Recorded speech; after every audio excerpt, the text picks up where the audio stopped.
السلام عليكم ورحمة الله وبركاته. حامدا ومصليا أما بعد فأعوذ بالله من الشيطان الرجيم. بسم الله الرحمن الرحيم. يا أيها الذين آمنوا كتب عليكم الصيام كما كتب على الذين من قبلكم لعلكم تتقون أياما معدودات. محترم حضرات، ناظرین کرام، اللہ رب العزت نے قرآن عزیز کے شروع ہی میں سورۃ الفاتحہ میں اپنا ایک وصف بیان کیا ہے۔ الحمدللہ رب العالمین، تمام تعریفیں اس اللہ کے لیے ہے جو رب العالمین ہے، دونوں عالم کے پرورش کرنے والے اور اس کے پالنہار ہیں، اس کی تربیت کرنے والے ہیں۔ اللہ رب العزت نے اس پورے کائنات میں جتنی بھی چیزیں پیدا فرمائی ہیں ان تمام چیزوں کے اندر یہی طریقہ کار رکھا ہے۔ کوئی چیز خود بخود ایک بارگی نہیں ہو جاتی ہے، بلکہ اللہ رب العزت آہستہ آہستہ اس کو پروان چڑھاتا ہے، اس کو آگے بڑھاتا ہے، اور پھر آگے چل کر کے وہ مکمل کوئی شے بن کر کے تیار ہوتی ہے۔ حالانکہ اللہ اس نظام کا پابند نہیں ہے۔ اس نظام کے خلاف اللہ رب العزت کا جو نظام ہے اپنا، وہ کن فیکونی نظام ہے۔ اللہ کسی چیز کے بارے میں چاہتے ہیں کہ ہو جائے تو وہ چیز ہو جاتی ہے۔ باضابطہ اللہ کو کسی چیز کے بارے میں پلان کرنے کی ضرورت نہیں ہے کہ اللہ پلان کرے اس کے بارے میں اور پھر اس کو آہستہ آہستہ پروان چڑھائے۔ اللہ ان تمام قیودات سے پاک ہے، اور اللہ رب العزت نے اس طرح کی قدرت کا کرشمہ کئی جگہوں پر اللہ نے دکھایا بھی ہے، اس کا مظاہرہ بھی کیا ہے۔ آپ حضرات کو یاد ہوگا کہ ایک مرتبہ ایک صحابی رسول حاضر خدمت ہوئے نبی علیہ السلام کی بارگاہ میں، تو نبی علیہ السلام نے ان کی چہرے کی پسماردگی کو دیکھ کر کے پوچھ لیا کہ آخر کیا بات ہے، اتنے پریشان کیوں ہیں، اضمحلال کیوں ہیں، چہرے پہ یہ پریشانی اور کرب کے آثار کیوں نمایاں ہیں؟ انہوں نے عرض کیا، یا رسول اللہ صلی اللہ علیہ وسلم، مسئلہ یہ ہے کہ ہمارے مالک نے، ہمارے آقا نے یہ کہا ہے کہ اتنے کھجور کے درخت لگاؤ گے، اس میں پھل آ جائیں گے، تب تم میری ملکیت سے آزاد ہو۔ اے اللہ کے رسول، کھجور کا پودا بہت دیر میں پھل دیتا ہے، نہ جانے کب وہ پھل دے گا اور میں کب آزاد ہوں گا، یہ سوچ مجھے پریشان کر رہی ہے۔ تو آقا دو عالم صلی اللہ علیہ وسلم نے ارشاد فرمایا تھا کہ جاؤ مدینے کے گلیوں سے کھجور کی گٹھلیاں چن کر کے لے آؤ۔ وہ صحابی رسول کھجور کی گٹھلیاں چن کر لائے تھے، اور آپ نے پوچھا کہ بھئی اس یہودی نے، اس مالک نے کہاں ان پودوں کو لگانے کے لیے، بیجوں کو لگانے کے لیے کہا ہے؟ تو آپ علیہ السلام خود تشریف لے گئے تھے، اور جہاں ان صحابی رسول نے بتلایا کہ ہمارے مالک نے یہاں ان پودوں کو لگانے کے لیے کہا ہے، نبی علیہ السلام نے وہاں ان بیجوں کو، گٹھلیوں کو دبایا زمین میں۔ اللہ کی قدرت کا کرشمہ یہ ظاہر ہوا کہ اللہ رب العزت نے ان گٹھلیوں کے اندر، ان بیجوں کے اندر راتوں رات پودے نکلے، اور پودے نکلنے کے بعد بڑے ہوئے، اور پھر بڑے ہونے کے بعد میں اللہ رب العزت نے راتوں رات اس کے اندر پھل پیدا کر دیا تھا۔ یہ اللہ کا نظام ہے، اللہ کی قدرت کا کرشمہ ہے، اللہ اس طرح سے کرنے پر قادر ہے۔ لیکن جو دنیا کا جو نظام ہے وہ اس کے خلاف ہے۔ تمام چیزیں اللہ رب العزت درجہ بدرجہ انجام پذیر فرماتے ہیں، اور آہستہ آہستہ اس کی پرداخت ہوتی ہے، وہ پروان چڑھتے ہیں۔ آپ حضرت انسان کو دیکھ لیں کہ انسان، اس کی تخلیق کن مرحلوں میں ہوتی ہے اور کس طریقے سے ہوتی ہے۔ ہر 40 دن کے بعد میں اللہ رب العزت رحم مادر میں بچے کی شکل کو، اس کی صورت کو تبدیل کرتا ہے، بدلتا ہے۔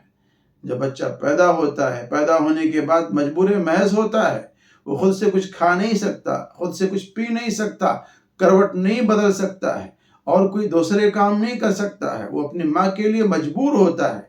یہاں تک کہ آہستہ آہستہ وہ بیٹھ کر کے چلنا شروع کرتا ہے، پھر کروٹیں بدلتا ہے، پھر پیر پیر چلتا ہے، گرتا ہے اور اٹھتا ہے، اور چلتا ہے اور گرتا ہے، یہاں تک کہ پھر وہ دوڑنا شروع ہوتا ہے۔ پھر وہ بچہ بڑا ہوتا ہے، جوان ہوتا ہے، بڑھاپے کی عمر میں پہنچتا ہے۔ یہ اللہ رب العزت نے ایک نظام رکھا ہے انسانوں کی تخلیق میں، ان کی تربیت میں، ان کے بڑے ہونے میں، ان کے پرداخت میں، ان کے پروان چڑھنے میں۔ تو کائنات میں جتنے بھی سسٹم ہیں، جتنے بھی نظام ہیں، اللہ رب العزت نے اسی نہج پر رکھے ہیں۔ اسی طریقے سے اللہ رب العزت نے انسانوں کو جو شریعت دی ہے، جو قانون دیا ہے، جو نظام دیا ہے، جو ضابطۂ حیات دیا ہے، اللہ رب العزت نے اس کو ایک بارگی ان انسانوں پر مسلط نہیں کیا ہے، بلکہ اللہ رب العزت نے پہلے اس کا خوگر بنایا ہے، اس کا عادی بنایا ہے، پھر اس کے بعد اللہ رب العزت نے اس نظام کو، اس ضابطے کو، اس قانون کو اس نوع انسانی پر لاگو کیا اور نافذ کیا ہے۔ شراب کے حرمت کا مسئلہ ہے۔ شراب کو اللہ رب العزت نے ایک بارگی حرام نہیں کیا، بلکہ پہلے اللہ رب العزت نے اس کے نقائص کو، اس کے خامیوں کو بیان کیا ہے، اس کے جو فوائد ہیں ان کے فوائد کو کم کیا، ان کے نقصانات کو، مضمرات کو اللہ نے بیان کیا ہے۔ جب یہ دیکھ لیا اللہ رب العزت نے کہ اس کے مضمرات، اس کے نقائص، اس کی خامیاں ان کے دل اور دماغ میں آ چکی ہیں، تو اللہ رب العزت نے پھر آگے چل کر کے یہ کہا کہ ٹھیک ہے شراب پی لیا کرو، لیکن جب تم نماز کے قریب جایا کرو تو نشے کی حالت میں مت جایا کرو، اور اس وقت میں تم شراب مت پیو جو تم نماز پڑھنے جا رہے ہو۔ تو اللہ رب العزت نے آہستہ آہستہ ان کے دل کے، ان کے دماغ کے اس کو قریب کیا ہے۔ اس کے بعد پھر اللہ رب العزت نے شراب کے حرمت کا اعلان فرمایا ہے۔ تو اللہ رب العزت نے اسی طریقے سے جو رمضان شریف کا روزہ ہے، اس رمضان شریف کے روزے کو بھی اللہ رب العزت نے ایک بارگی نوع انسانی پر، مسلمانوں پر، امت مسلمہ پر فرض نہیں کیا ہے، بلکہ آہستہ آہستہ اس کا خوگر، اس کا عادی بنایا ہے۔ حضرت ابن عباس، عبداللہ بن مسعود اور معاذ ابن جبل رضی اللہ تعالیٰ عنہم اجمعین اور دیگر صحابہ کرام یہ فرماتے ہیں کہ اللہ رب العزت نے سیدنا نوح علیہ السلام سے لے کر آقائے نامدار تاجدار بطحہ محمد مصطفیٰ صلی اللہ علیہ وسلم پر مہینے کی 3 روزے اور عاشورہ کے روزے فرض کیے تھے۔ ایک مہینے میں 3 روزے اور عاشورہ کے روزے فرض کیے تھے۔ مہینے میں 3 روزے وہ ایام 20 کے روزے ہیں، 13، 14 اور 15۔ تو یہ فرضیت سیدنا نوح علیہ السلام سے چلی آ رہی ہے، جو ہمارے اور آپ کے پیارے نبی حضرت محمد مصطفیٰ صلی اللہ علیہ وسلم کی اس امت تک آئی ہے۔ اور حسن بصری رحمۃ اللہ علیہ فرماتے ہیں کہ جس طریقے سے اللہ رب العزت نے اس امت پر روزے کو فرض کیا ہے، رمضان کے روزوں کو فرض کیا ہے، ایسے ہی اللہ رب العزت نے دیگر امتوں پر بھی روزے کو فرض کیا تھا۔ جہاں تک رہی بات روزے کی فرضیت کی، آپ حضرات کو معلوم ہونا چاہیے اور یاد ہونا چاہیے، جب ہمارے اور آپ کے پیارے نبی حضرت محمد مصطفیٰ صلی اللہ علیہ وسلم مدینہ طیبہ زادہ اللہ شرفا وعظما ہجرت کر کے تشریف لے گئے ہیں سن 2 ہجری میں، تو رمضان کے روزے فرض ہوئے تھے۔ اس سے پہلے آپ علیہ السلام ہر مہینے 3 روزے اور عاشورہ کے روزے رکھا کرتے تھے۔ روزوں کے اندر 3 تبدیلیاں ہوئی۔ پہلی تبدیلی یہ ہوئی کہ پہلے سے جو روزے چلے آ رہے تھے وہ ایام 20 کے اور عاشورہ کے روزے چلے آ رہے تھے، لیکن اللہ رب العزت نے اس میں بھی ترخیص رکھی تھی اور اس میں بھی پرمیشن دے رکھی تھی کہ تم میں سے جو آدمی چاہے روزہ رکھے، جو چاہے روزہ نہ رکھے۔ فَمَنْ كَانَ مِنْكُمْ مَرِيضًا أَوْ عَلَى سَفَرٍ فَعِدَّةٌ مِّنْ أَيَّامٍ أُخَرَ، کہ جو آدمی تم میں سے سفر میں ہو یا مریض ہو، اس کے لیے اس بات کی گنجائش ہے کہ وہ دیگر ایام کے اندر روزہ رکھنا چاہے تو روزہ رکھے۔ ان ایام کے اندر اس کو رخصت دی گئی ہے اور چھوٹ دی گئی ہے۔ ایسے ہی شیخ فانی، اس کو بھی چھوٹ دی گئی تھی۔ اللہ رب العزت نے اس حکم کے اندر اس بات کی بھی پرمیشن دے رکھی تھی کہ تم میں سے جو چاہے روزہ رکھے اور جو چاہے روزہ نہ رکھے، بلکہ اگر روزہ نہیں رکھتا ہے تو 1 مسکین کو کھانا کھلا دے، اگر وہ 2 مسکین کو کھانا کھلاتا ہے تو اس کے لیے زیادہ بہتر ہے۔ یہ پہلا حکم تھا جو اللہ رب العزت نے اس امت کو اور دیگر امتوں کو عطا فرما رکھا تھا۔ آگے تبدیلی اللہ رب العزت فرما رہے ہیں، یہ جو ترخیص تھی کہ جو چاہے روزہ رکھے، جو چاہے نہ رکھے، اور نہ رکھے تو فدیہ دے دے، مسکین کو کھانا کھلا دے، اس حکم کو اللہ رب العزت نے اس آیت کریمہ کے ذریعے منسوخ کیا ہے۔ فَمَنْ شَهِدَ مِنْكُمُ الشَّهْرَ فَلْيَصُمْ، کہ اب اس حکم کے اندر تبدیلی کی جا رہی ہے۔ جو آدمی اس رمضان کے مہینے کو پالے، اب اس کے لیے اس بات کی گنجائش نہیں ہے کہ روزہ رکھے یا نہ رکھے، بلکہ اسے تو اب روزہ رکھنا ہی رکھنا ہے، اسے روزہ رکھنا ہی رکھنا ہے۔ لیکن وہ 3 آدمی جن کو چھوٹ دی گئی تھی پہلی آیت کریمہ کے اندر اور پہلے احکام میں، یہاں بھی ان لوگوں کو چھوٹ دی گئی ہے۔ ایک وہ جو مسافر ہے، دوسرا مریض ہے، تیسرا وہ شیخ فانی ہے، وہ بڈھا ہے جو اپنا پیر قبر کے اندر لٹکائے ہوئے ہے اور جس کو ٹھیک ہونے کی کوئی شکل نظر نہیں آ رہی ہے۔ ایسے لوگوں کو یہاں بھی چھوٹ دی گئی ہے کہ ایسے لوگ جو مسافر ہیں اور بیمار ہیں، ایسے لوگ دیگر ایام کے اندر اپنے روزوں کو قضا کر لیں۔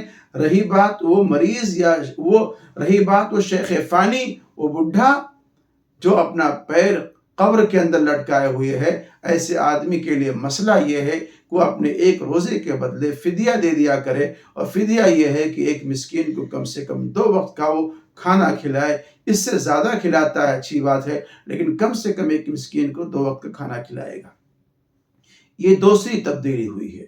تیسری تبدیلی یہ ہوئی ہے کہ دیگر شریعتوں کے اندر جو روزے تھے، ان شریعتوں کے اندر یہ قانون تھا کہ سونے سے پہلے جو کچھ کھانا ہے، پینا ہے یا اپنی بیوی سے صحبت کرنا ہے، اس کی اجازت تھی۔ اگر آپ سو گئے ہیں تو سونے کے بعد میں پھر آپ کو کھانے کی گنجائش نہیں ہے، ایسے ہی آپ کو اپنی بیوی کے پاس میں جانے کی گنجائش نہیں ہے، وہیں سے پھر آپ کا روزہ شروع ہو جایا کرتا تھا۔ یہ اس شریعت کے اندر بھی تھا، اور اس شریعت کے اندر بھی شروع کے اندر یہ احکام تھے۔ ایک مرتبہ ایک واقعہ پیش آیا، ایک صحابی ہیں جن کا نام ہے حضرت سرمہ رضی اللہ تعالیٰ، مزدور آدمی ہیں۔ وہ شام کو گھر آئے، اپنے اہلیہ سے پوچھا کہ افطار کے لیے کچھ سامان ہے؟ انہوں نے کہا سامان تو کچھ نہیں ہے۔ فرمایا کہ ایسا ہے، عرض کیا کہ ایسا ہے، آپ بیٹھیں، میں ابھی کچھ لے کر کے آتی ہوں۔ وہ محلے میں کچھ سامان لینے کے لیے گئیں، اسی درمیان میں ان کو نیند لگ گئی۔ جب آئیں تو دیکھا کہ وہ سو رہے ہیں افطار کے انتظار میں، تو وہیں سے پھر ان کا روزہ شروع ہو گیا اگلا۔ اب یہ پورا دن اور پھر یہ پوری رات اور اگلے دن وہ غشی کھا کر کے گر گئے۔ نبی علیہ السلام تک اس بات کی اطلاع پہنچی، اور پھر دوسرا واقعہ پیش آیا۔ سیدنا عمر بن خطاب رضی اللہ تعالیٰ عنہ سونے کے بعد اپنے اہلیہ کے پاس میں چلے گئے، ان سے صحبت کر لی۔ انہوں نے جا کر کے نبی کے دربار میں عرض کیا کہ اللہ کے رسول، مجھ سے غلطی ہو گئی ہے کہ میں نے اپنی بیوی سے رات میں سونے کے بعد میں صحبت کر لی ہے۔ تو اللہ رب العزت نے اس حکم کے اندر تبدیلی پیدا فرمائی، احل لکم لیلۃ الصیام الرفث الی نسائکم، کہ اب تمہارے لیے رات کے جو بندشیں تھیں، ان بندشوں کو اللہ نے ختم کر دیا ہے اور تمہیں چھوٹ دے دی گئی ہے۔ اب تم ختم سحر تک کھا سکتے ہو، پی سکتے ہو، اپنی بیوی سے ملاقات بھی کر سکتے ہو۔ یہ اللہ رب العزت نے ایک تیسری تبدیلی روزے کے اندر پیدا کی۔ اور قربان جائیے اللہ رب العزت پر اور آقائے نامدار تاجدار بطحہ محمد مصطفیٰ صلی اللہ علیہ وسلم کی شریعت مطہرہ کے اوپر کہ سحری کھانا نبی علیہ السلام نے برکت کا کھانا قرار دیا ہے، اور آپ نے یہ فرمایا ہے کہ دیگر قوموں کے درمیان میں اور اس امت مرحومہ کے درمیان میں ایک بہت بڑا فرق یہ ہے کہ ان قوموں کے اندر سحری نہیں تھی، اور اس قوم کے اندر، اس ملت کے اندر سحری ہے۔ وہ لوگ سحری نہیں کیا کرتے تھے اور یہ امت سحری کرتی ہے۔ گویا کہ اللہ رب العزت آپ کے کھانے پر بھی آپ کو ثواب عطا فرما رہا ہے۔ اگر آپ اس نیت سے سحری کر رہے ہیں کہ یہ نبی کی سنت ہے، تو اس نبی کی سنت کے احیاء پر بھی آپ کو ثواب ملے گا۔ سحری کرنے کا مطلب یہ نہیں کہ پیٹ بھر کر کھانا کھائیں، آپ ایک گھونٹ پانی پی لیں، ایک کھجور پی لیں، ایک گلاس دودھ پی لیں، جو بھی آپ کو میسر یا توفیق ہے آپ اس کو کھا لیں اور پی لیں، اللہ تعالیٰ اس کو آپ کو سحری کا ثواب عطا فرمائے گا۔ تو یہ بہت بڑا فرق اس امت اور دیگر امتوں کے درمیان ہے۔ تو روزے کے لیے اللہ رب العزت نے تدریجی طور پر آہستہ آہستہ احکام کے اندر تبدیلی کی ہے، چینجنگ کی ہے، اور اللہ رب العزت نے اس کو آہستہ آہستہ انسانوں کے دل اور دماغ کے قریب کیا ہے، اس کے بعد جا کر کے مکمل طریقے سے اس روزے کو فرض کیا ہے۔ اللہ رب العزت ہم تمام لوگوں کو رمضان کا اکرام کرنے کا، اس کا استقبال کرنے کا، روزوں کی قدر کرنے کا اور پابندی کے ساتھ میں روزہ رکھنے کی توفیق عطا فرمائے۔ وما توفیق الا باللہ۔